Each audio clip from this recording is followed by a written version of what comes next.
कबूतर जो है एक सभा में गया जहां देवताओं की सभा लगी। उस सभा में सभी देवता लोग आते, ब्रह्मा विष्णु महेश रुद्र, यहां तक यमराज भी आए। यमराज जब जा रहे थे उस सभा में तो एक टक्की उस कबूतर को देखते हुए गए। कबूतर को जैसे देखे और सभा में चले गए, इधर कबूतर रोने लगा कि यमराज मुझे एक टक्की देखते हुए जा रहे हैं, हो ना हो मेरी मृत्यु यही तो नहीं है। उसी समय गरुण जी आए।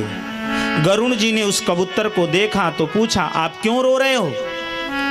कबूतर ने कहा कि मैं इस सभा में आया था, इस सभा में यमराज भी आए और मुझे देखते हुए एक टक्की इस सभा में गए।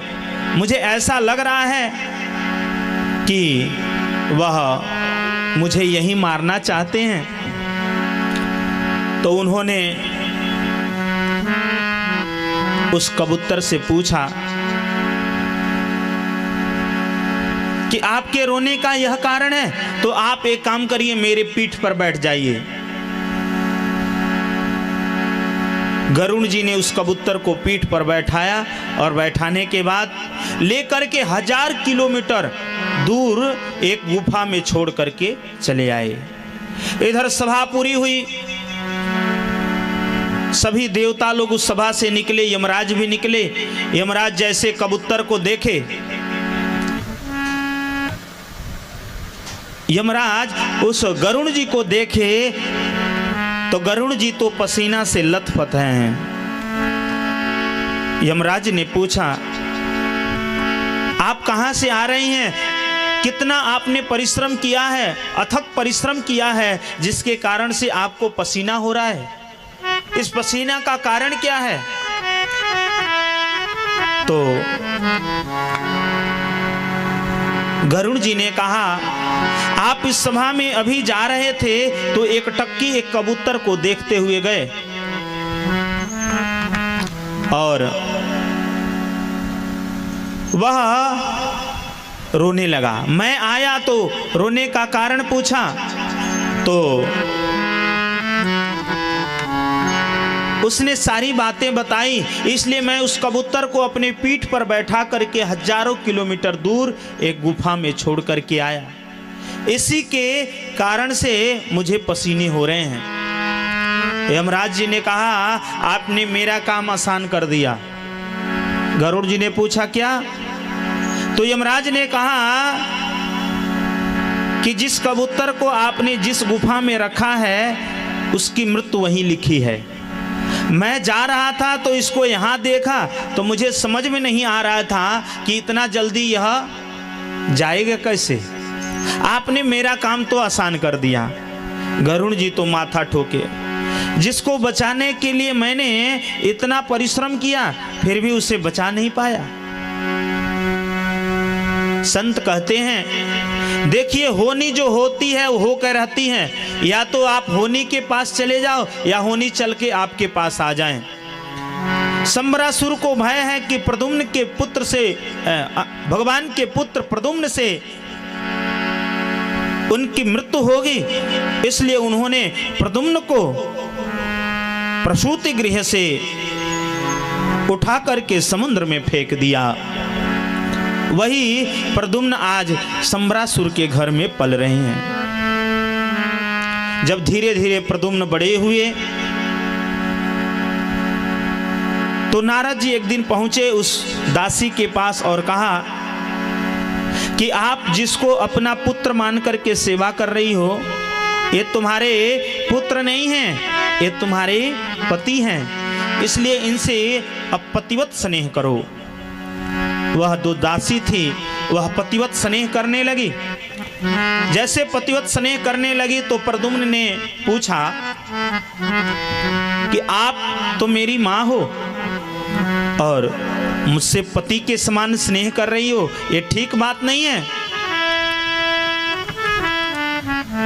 तो प्रद्युम्न ने सारी घटनाओं को बताया।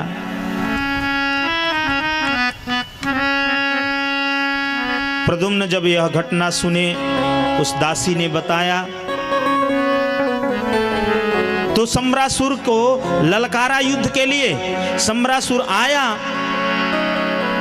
और भगवान के पुत्र प्रद्युम्न ने उस सम्रासुर का वध कर दिया और वध करके रति को लेकर के आए। एक बार की बात है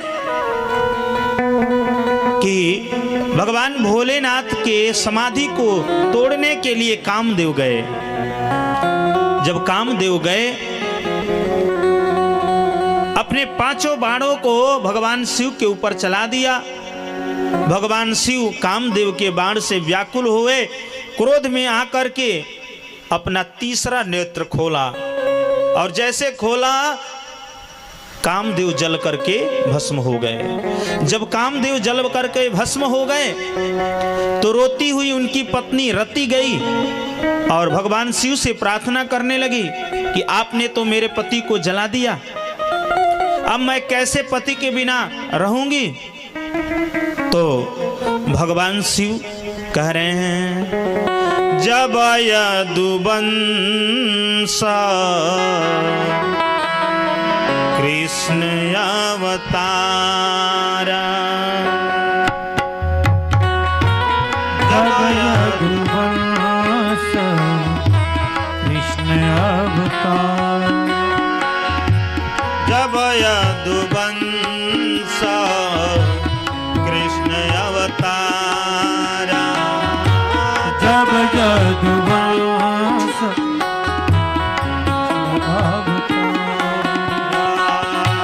हो ही है नारा महामहि भारा, हो नहीं हरण महामहि भारा, कृष्ण तनया हो ई पति तोरा, कृष्ण तनया हो यही पति तोरा, वचन अन्यथा होई न मोरा, वचन अन्यथा होई न मोरा। तब भगवान शिव ने कहा कि जब भगवान कृष्ण का अवतार यदुवंश में होगा, क्योंकि पृथ्वी पर पाप का बढ़ोतरी होगा, अधर्मी लोग बढ़ेंगे, तो भगवान कृष्ण यदुवंश में अवतार लेंगे और जो कृष्ण का पुत्र प्रद्युम्न होंगे वही तुम्हारे पति होंगे। वही जो सम्रासुर के राज्य में दासी थी वही पूर्व जन्म की उनकी पत्नी रति थी और भगवान कृष्ण के जो पुत्र हैं प्रद्युम्न वही कामदेव हैं। सम्रासुर का वध करके और वह अपने घर आए। जैसे घर आए तो रुक्मिणी मैया ने देखा तो मन ही मन विचार कर रही हैं कि अगर मेरे पुत्र होते तो इसी तरह होते, मेरा अगर पुत्र होता तो इसी तरह होता। उसी समय नारद जी वहां पहुंचे। नारद जी ने कहा कि रुक्मिणी मैया ये आपके ही पुत्र हैं। वह सारी घटनाओं को बताया।